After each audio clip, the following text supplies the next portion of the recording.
Hello, everyone. Christina Werner here. Thanks for joining me today. In this video, I'll be using the brand new Fa La La stamp and die set from Mama Elephant, plus the new Silhouette Snow Trees dies. This video is part of the anniversary blog hop for Mom Elephant, and I love participating in this blog hop every year. Traditionally, they come out with holiday products, so sometimes it's even my very first Christmas card of the season. I've done a few already this year, but I love the tradition of having a holiday card for this hop. So, first, I'm using those dies for the trees, and I thought it'd be really fun to paint them kind of a dark, kind of dramatic foresty green shade, and then I'll be using them to cut out the shapes. So I'm starting out by tracing a pencil line around the outside of each die just so I can make sure I fill up each space enough. And then I'm dropping in color. So I'm using mainly two different colors. I've got this nice green shade, and then for a little bit more of a darker shade, I've got some Payne's gray that I'm dropping in. And I did one layer and I dried that, and I thought, you know what, I want a little more color variation. So I came back with a second layer, and that just intensifies the color and gives it a little bit more of a dramatic look. So after those were dry, I then placed my dies back on top, and I just put them in the same order that I had them before. And then I ran them through my die cutting machine. And these die cuts are so fun. You could definitely use them as is, but I'm not even sure what the full intention was behind these dies. But the way I looked at it, it kind of looked like a tree, and then you could add your snow on top. So I'm using some white gouache paint. This is just a opaque white paint, and I put that down onto an acrylic block. I'm using a little bit more water just to get it more fluid, and then I'm going to be painting each one of these trees.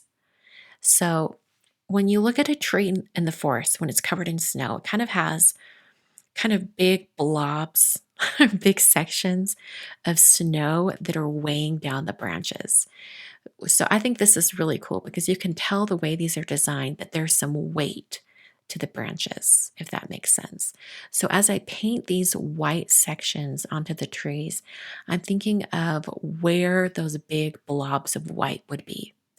And I'm making sure that the top of each branch has snow on it.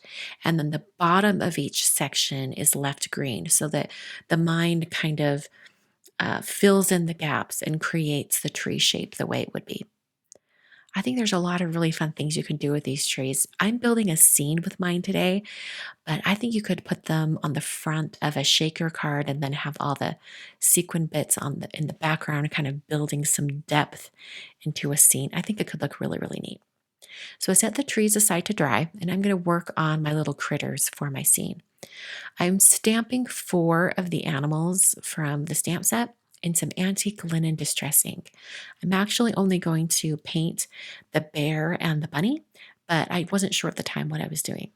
So I'm going to go ahead and get my watercolors out and paint these, and I'm going to turn on some music so you can enjoy the painting process.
after my critters were painted, I dried them and then used the coordinating dies to cut them out. I wasn't entirely sure where I wanted to have these placed on my final card, so that's why I decided to die cut them because then I can move them around and build my scene. Sometimes I like to stamp directly on my background with the animals just so that they look a little bit more integrated into the scene, but this worked out really well. So, for the background of my scene, I wanted it to look like it was nighttime. So, I'm going to do a very dramatic, top portion of my background here. What I first painted, it was just a little bit of a very light blue to create sort of a snowbank. And then I started coming in and painting the top portion. So, this first layer, I had more of that dark Payne's grape at the top coming down to a blue. And once I dried that, it wasn't dramatic enough for me. So I came in for a second layer and really put lots of paint down. I wanted it almost nearly black at the top. And then it will transition into that blue and then come down right onto that horizon line. So after this was completely dry, I removed the tape and then I started sort of playing around and arranging all of my different pieces to build my scene. So I decided to only use 3 of the trees, and then I want the bear and the bunny to be sort of inside the scene. So I'm going to have one of the trees sort of in front of the bear, and I'll have the tree in the back behind the bunny.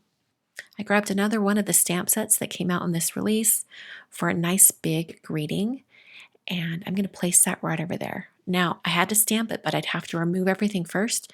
So I used my iPhone to take a picture of this arrangement so then I could remember what it looked like when I go to assemble everything. I stamped the greeting in Versamark ink, sprinkled on some alabaster embossing powder from Brutus Monroe, and then heat set that until the powder was completely melted. So I've cut down my background just to take off the white edge around the outside. And then I put some foam adhesive on the back and I'm putting it directly onto a 5x7 card front. So now I'm going to start assembling all of these pieces. I've taken some really thin foam strips and put it on the back of the trees. And that large tree on the left edge is 2 layers of foam. The one in the back is just 1 layer of foam. And then the bunny is on 1 layer, the bear is directly on that watercolor background, and then I've got the tree in front. Now, if you wanted to, you could do some like white gouache, that same paint I used on the trees. You could do some paint splatter for some snowflakes, but I really didn't want it to cover up the bear and the bunny too much, and I didn't want it to go over the greeting. So I decided to just have a little more control over where the snowflakes are placed and use a white Jelly Roll pen. And this just allows me to place strategically where all of those snowflakes are. And I made sure to put the snowflakes on the front of the trees and also the animals, so you get the impression that it's snowing everywhere. And it's also in front of them. At the tail end of my card session here, I decided to add a little bit of shadow underneath the animals and also the trees, just to give it a little bit more of a finished look. Kind of fill in that really plain white area at the bottom of the card. And I really like how that turned out. So that's the finished card for today. Make sure you check out the supplies listed down below for links on where you can buy these products. This stamp set is adorable, and that Mama Elephant release. Oh, such a good release. So many fun holiday products. I'll have the entire release linked down below for you to check out. Thanks so much for joining me today, and I will see you guys tomorrow for my regular live session. We're going to be doing some live card making at 11 a.m. Mountain Time, so I hope you come back and join me. Thanks for watching today, and I will see all of you tomorrow.